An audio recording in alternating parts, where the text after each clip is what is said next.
Hey everyone, this is Antoine Urquhart, and welcome back to my channel. I know it's been a long time now with no posting of videos, and I want to apologize for that. But I also want to explain a little bit about what's been happening. Let's start back by saying in January, February, I had COVID. I was hospitalized. 2 years ago, I had pneumonia twice in the same year. This past April, I had COVID and pneumonia, and I was hospitalized with respiratory failure. I can by far say that is the scariest thing I've ever had to go through. The doctors honestly don't see how I made it, especially having asthma too and so many other problems that I have. They're telling me that people who have COVID sometimes don't make it, and people who have pneumonia sometimes don't make it. But to have respiratory failure, and I was on a breathing tube for 2 days. I literally couldn't do anything. I was just unconscious. When I was brought to the hospital, I was so out of it. The doctor said that my oxygen, because I had carbon monoxide buildup in my blood, because I have sleep apnea as well, and I haven't been able to contact the company for a while to get my CPAP machine for my CPAP and my breathing. That's what caused so much of the issue, not having my sleep apnea machine for almost a year, to be honest with you guys, not lying. I tried to contact them, but I could never seem to get a response, or they'd never answer the phone, or I'd call them and they'd never pick up. So that was a whole big problem. I gotta say, now I have my CPAP machine. Well, actually, it's more than a machine. It's like a ventilator I have, and it works. It's great. But I guess I want to talk a little bit about, well, when I was in the hospital in April, I was there for, I think, at least a week and a half, 2 weeks, and it was hard. But the nursing and doctors were really nice.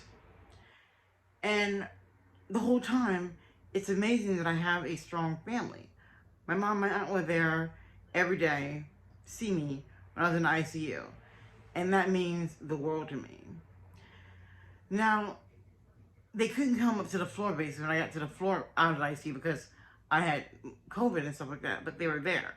I think it means a lot when you have a family, and I'm so blessed and grateful I can say to have an amazing family. When I got out of the hospital, because I was so weak that I couldn't even walk or barely even move in my bed for a long time. I had that help flipping and turning and moving in the bed and walking, and it was tough for a while.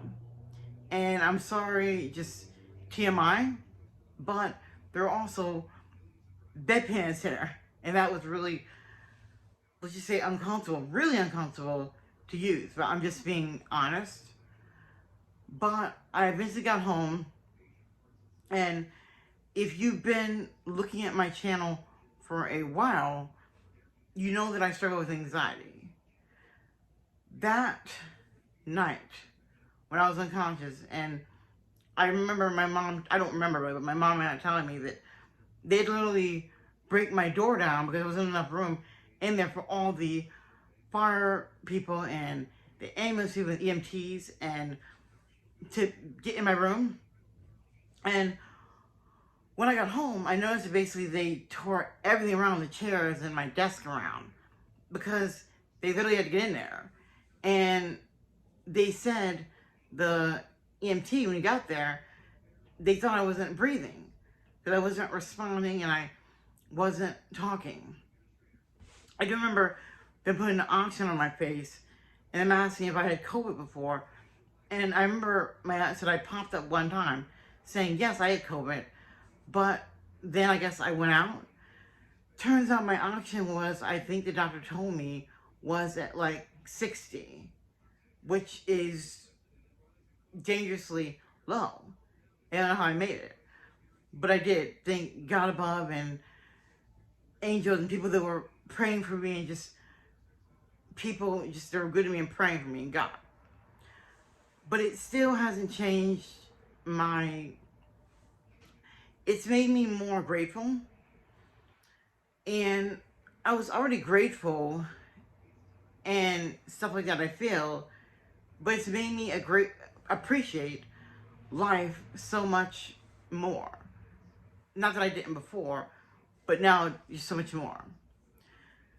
Life is short, and people sometimes underestimate it and don't look at it that way, but it is short.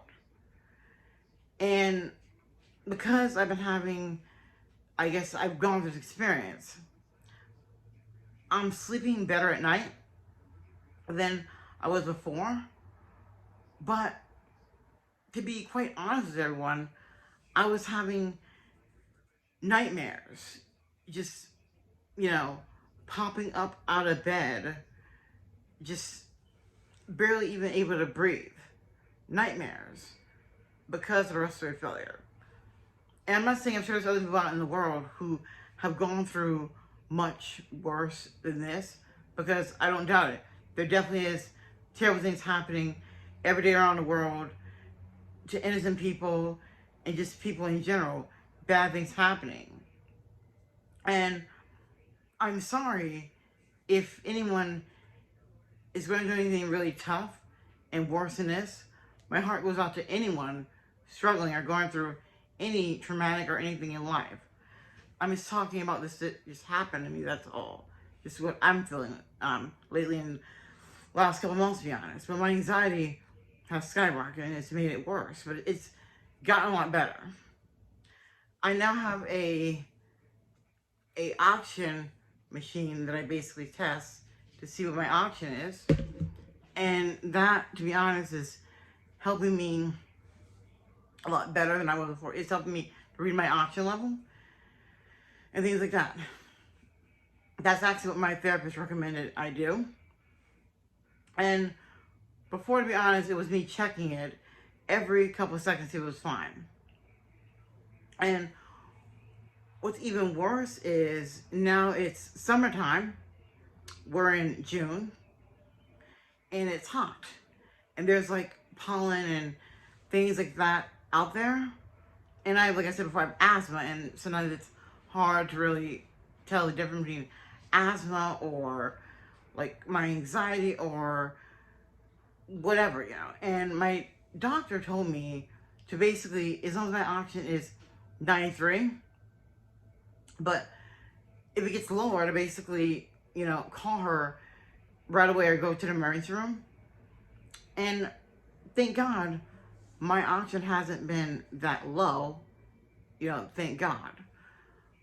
But I don't know if it's normal or not, you guys, but even when my oxygen says it's 97, sometimes I still feel like I literally can't breathe. And then I know then it's anxiety. I was on anxiety medicine, but the doctor took me off because she was saying basically it sedated me and stuff in that nature. And she doesn't want me to be sedated. And I agree with her 100%, because ever since I was in the hospital with that breathing tube, sedated and things like that, I want no more sedation if I can control it. But, guys, not having the anxiety medicine, I haven't been having anxiety, honestly. And I also notice sometimes, like when I'm watching TV or I'm doing something I really enjoy doing, the anxiety doesn't get the best of me. Like here talking to you guys. That really helps me to just fall away from everything else and just to kind of chat and talk. But have to answer another thing with you, I can't lie, that I basically had an appointment with my doctor to get my ears flushed out the other day, TMI. Sorry if it's that, but I didn't go because my anxiety got the best of me. My therapist is telling me that a lot of people, honestly, maybe that's why I'm making a video that can help, is since COVID and the pandemic and being home, a lot of people, she said, have been having a problem of not wanting to really, I guess, get out and go places. Although I still go places, but it's hard with my anxiety, but I'm getting better at it. And I guess I'm a lot better than I was. I've come a long way, though, as far as my anxiety and as far as doing certain things. And even with weight loss, I'm still working on it. And I'm still going to be documenting it and sharing my journey and talking to you guys on this channel, because you guys leave the most amazing comments and I read them all and I'm grateful and I appreciate every single comment you guys leave on my channel. But yeah, I just want to basically share like why I've been missing, or sorry, better word, not posting on my channel, and like, was it 5 or 6 months, and I'm truly sorry for that. And just, I've been just a little, like I said, with anxiety and getting the hospital and being scared and stuff like that, but no more. Starting this day, I'm going to be a different person. And I'm going to start sharing with you guys and, you know, updating you and talking. And then if I do, by any chance, get anxiety, coming on here and just rambling and chatting and just talking, because I'm sure that I'm not the only one that has been going through and having anxiety. And weight-wise, I'm doing better. I lost, I would say, 20 pounds. And it's still a struggle. And it's still a mindset thing and a daily battle, basically. But I'm strong. And I'm going to just keep going and pushing through the hard times. So, yeah, if you're still watching this video, thank you very much. I love every single one of you guys who watched the video. Make sure you like, comment, subscribe. And hit that bell notification so you never miss a video from me, which comes out, I don't know how often, but I'm going to start posting maybe once or maybe twice a week. But thank you for, and I'm sorry if this video was kind of all over the place, or I just seem kind of offbeat or out of it. It's just, I haven't posted in a while, and like I said, not making excuses, but with anxiety, sometimes it gets the best of me. I hope you all understand. So thank you for watching, and I'll talk next time in a video, and see you guys next time. Have a great night or day wherever you live. Thank you, and take care.